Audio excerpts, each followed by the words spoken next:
Greetings, America. Greetings, all. Greetings to the United States citizens and everybody else around the world who may be listening.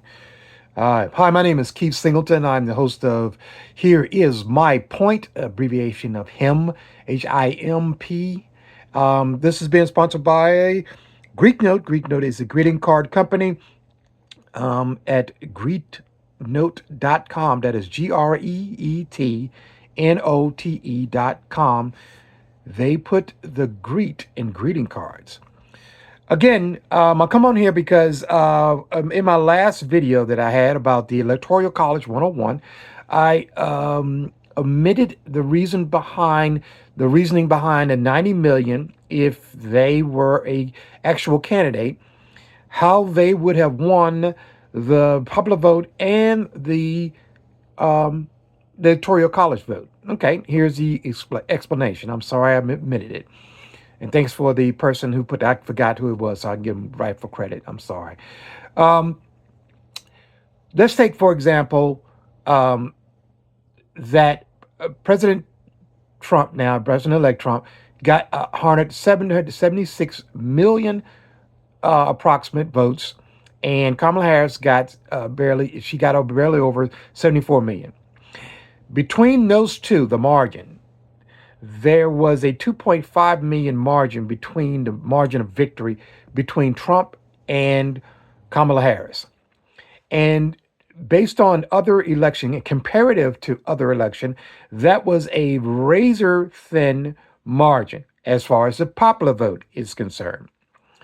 Now, if we were to take, in fact, if the electoral vote lined up with the popular vote, Trump would have won 50.85% of the popular vote, and Kamala Harris would have garnered 48.3% of the vote, which is less than 2% of a margin.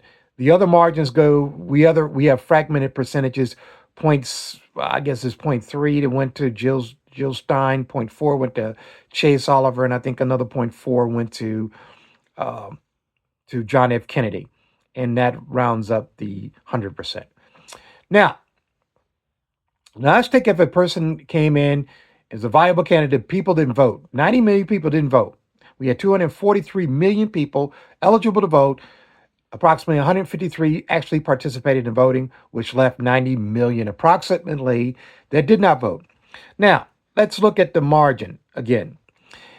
If you take the margin that Trump won by 2.5 million, and you divide that 205 margin by 50 states, right? You with me so far? You get an approximately what about 50,000 margin based upon a state that has a population of a 2.5 million population, or a voting population, right? Those numbers would increase or decrease depending on the state population. Now, if the population is 5 million, double that of the margin of 2.5, you probably will see a margin of 100,000 based on the percentage. And for a state that is half of the 2.5, you will see probably a margin of 25,000, which is enough to get more than 50% of the vote for each of those states, depending on what is the population numbers in those states. Now, you take a 90 million candidate who garners 90 million votes, and if you put him against Trump, that is now a 14 million voter spread. 14 million compared to a 2.5. That is almost 6 times the spread of the margin between Trump and Kamala Harris. So what you will see is, based on a state that had a population of 14 million people, and you divide that by 50, that is a 280,000 vote margin of victory in each state based upon a population of 14 million. Again, if you take that margin and you reduce it down to 7 million, that margin becomes 140,000, still enough to win. If you take it down to 3.5, it's 70,000.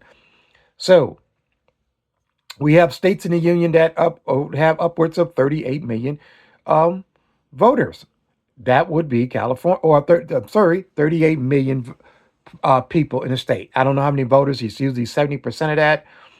We chalk it up 70% of 40 million, it's about 28 million.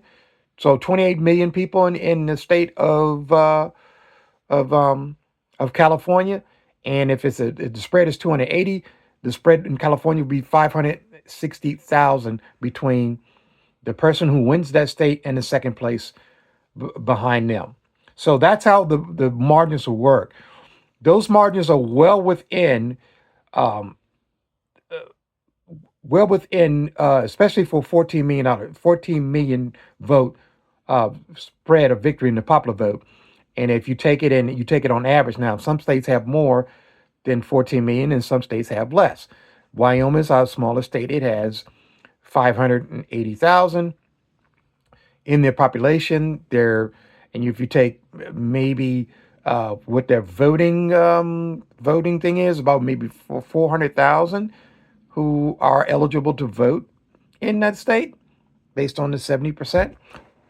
So, based on those figures, right? Let's keep up with the math. If you have a 14 million popular vote margin of victory, and you divide that by 50, you get a 280,000 spread based upon a state that has approximately 14 million people in the state.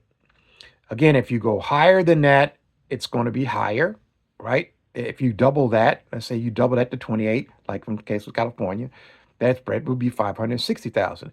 If you reduce that or cut it in half, you would see 140,000 and a 7 million populated state, and then so on and so on. If you get down to seven, to 3.5 million, you get 70,000, which is way more than enough to win elections in the state, and based on the rules that exist now, the all or none rule. Um, Anybody who garnered that many votes would have that type of spread margin of victory, 14 million point margin of victory. There's nobody who beats that candidate in any state if he gets the numbers. If he does, he's losing by slim margins to somebody, unless something goes just completely red, but it's razor thin at that point.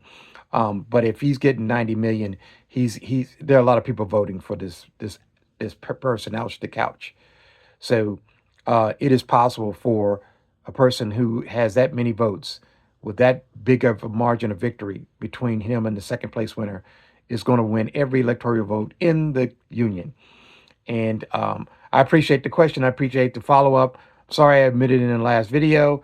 Again, this is the Electoral College Revision 101. I thank you for listening, and hopefully this helps. Thanks.